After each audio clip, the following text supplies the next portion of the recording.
What up, good people? Welcome back to another episode of Thoughts to Provoke Thought. We're at episode 10 now, so 10 is kind of like a milestone number. Like, if you're saying something is perfect, you say it's a 10. So, since it's episode number 10, we're going to do something a little different. What we're going to do tonight is no book. Tonight, I'll tell you about the person who thought the ways to provoke me to think. A lady who told me that God placed my muscles in the order that I was supposed to use them in. So he put my brain over top of everything else because I was supposed to use it first. That was to think was the most important thing that I could do. That I was facing a world where I would be at a disadvantage for certain reasons, and that I had to be extremely intelligent, extremely sharp. I had to be prepared for any and everything. She told me that she was my general and not my mother. That she was putting ammunition into my clip so that in the future I'd be ready for whatever war life may throw my way.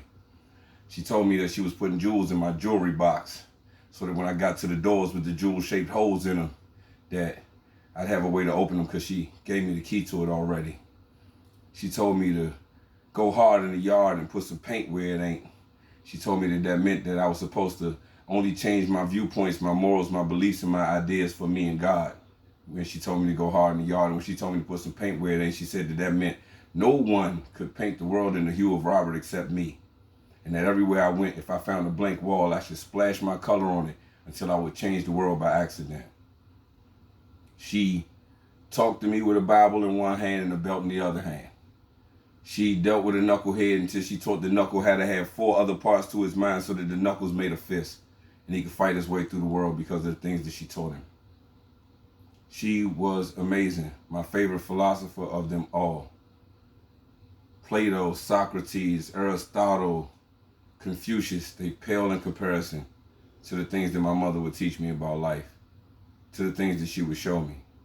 She told me that, she asked me once, she says, boy, what do gifts come wrapped in? I said, they come wrapped in boxes with ribbons.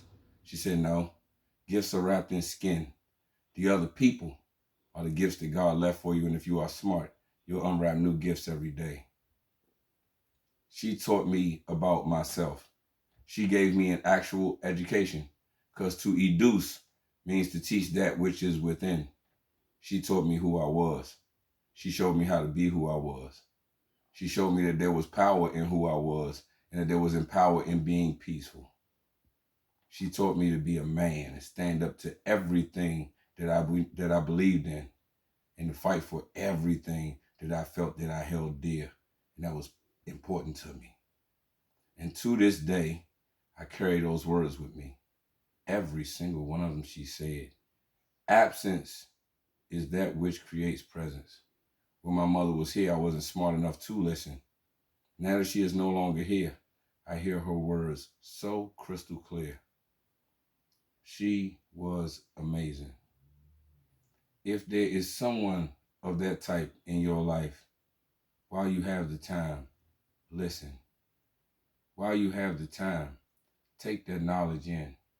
While you have the time, pass that knowledge on.